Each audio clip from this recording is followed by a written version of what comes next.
Shalom, selamat datang di One Minute in Spirit GPPS Ngagel Wasono. Hari ini kita melanjutkan seri Rekan Kerja Rasul Paulus.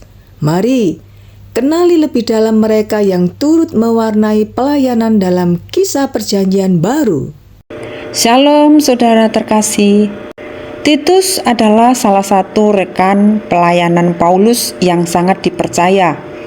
Paulus menyebutnya sebagai anakku yang sah menurut iman. Walaupun tidak banyak disebut, peran Titus besar dan tanggung jawabnya tidak kecil. Titus pernah diutus ke gereja-gereja yang bermasalah, termasuk ke jemaat di Korintus. Di sana ia menjadi pembawa damai, pengatur keuangan persembahan, dan penengah dalam konflik.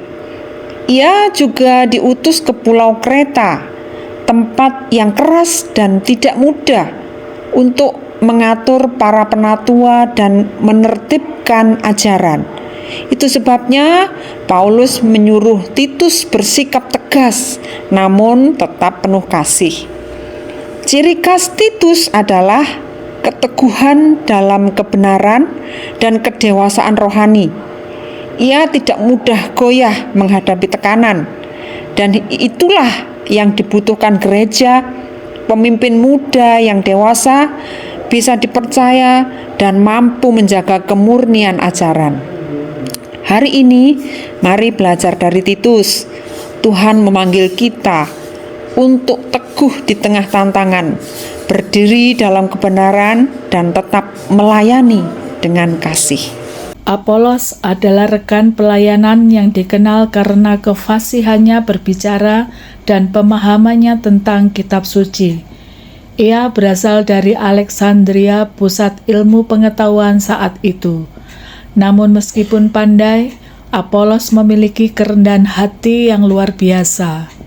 Saat pertama kali mengajar, Apolos hanya mengenal baptisan Yohanes. Namun ketika Priscilla dan Aquila mendengar pengajarannya, mereka membimbing dan melengkapinya dengan pengenalan tentang Yesus Kristus. Apolos tidak merasa tersinggung atau sombong. Ia justru terbuka untuk belajar dan bertumbuh. Ciri khas Apolos adalah semangat melayani dengan kemampuan yang Tuhan berikan, namun tetap rendah hati, siap dikoreksi, dan belajar dari orang lain. Itulah yang membuat pelayanannya berbuah dan menjadi berkat bagi banyak jemaat. Hari ini, mari belajar dari Apolos, melayani dengan sepenuh hati, memakai talenta yang ada, namun tetap rendah hati, terbuka untuk belajar dan membangun sesama dalam kebenaran. Shalom saudara terkasih. Priscilla dan Aquila adalah pasangan suami istri yang melayani bersama dalam pekerjaan Tuhan. Mereka bukan hanya membuka rumah untuk tempat persekutuan, tetapi juga membimbing orang lain dalam pengenalan akan Kristus.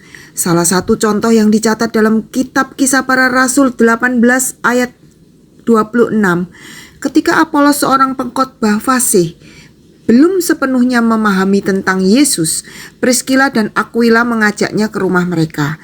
Dengan lemah lembut dan bijaksana, mereka menjelaskan kebenaran firman Tuhan dengan lebih lengkap, bukan mengoreksi di depan umum, tetapi membimbing secara pribadi. Yang membedakan Priscilla dan Aquila dari rekan-rekan Paulus lainnya adalah mereka melayani sebagai pasangan yang saling mendukung. Mereka memakai rumah, waktu, dan tenaga untuk membantu orang lain mengenal Tuhan, bahkan rela mengambil resiko besar demi pekerjaan Injil. Hari ini, mari kita belajar dari Priscilla dan Aquila. Gunakan apa yang ada pada kita, rumah, keluarga, dan pengetahuan firman untuk melayani Tuhan dan membangun sesama, baik secara terbuka maupun lewat bimbingan pribadi yang penuh kasih. Shalom saudara terkasih. Epafras adalah salah satu rekan sekerja Paulus yang dikenal bukan karena banyak berkhotbah, melainkan karena ketekunannya dalam doa. Ia disebut senantiasa bergumul dalam doa untuk jemaat khususnya di Kolose. Yang membedakan Epafras dari rekan Paulus lainnya adalah pelayanannya lebih banyak dilakukan di belakang layar, bukan di depan banyak orang, tetapi di hadapan Tuhan, yaitu mendoakan jemaat supaya tetap kuat, dewasa, dan setia. Doa yang sungguh-sungguh seperti ini disebut bergumul, artinya bukan sekedar rutinitas, tetapi benar-benar memikirkan dan membawa pergumulan jemaat di hadapan Allah. Hari ini, mari belajar dari Epafras. Mungkin kita tidak selalu bisa melayani di depan, tapi kita semua bisa setia dalam pelayanan doa, memohon pertolongan Tuhan bagi orang lain. Setiap orang bisa dipakai Tuhan, termasuk kamu dan saya. Jadilah rekan kerja Kristus di zaman ini. Terima kasih sudah menonton dan nantikan seri selanjutnya bersama One Minute in Spirit GPPS Ngagel Wasono.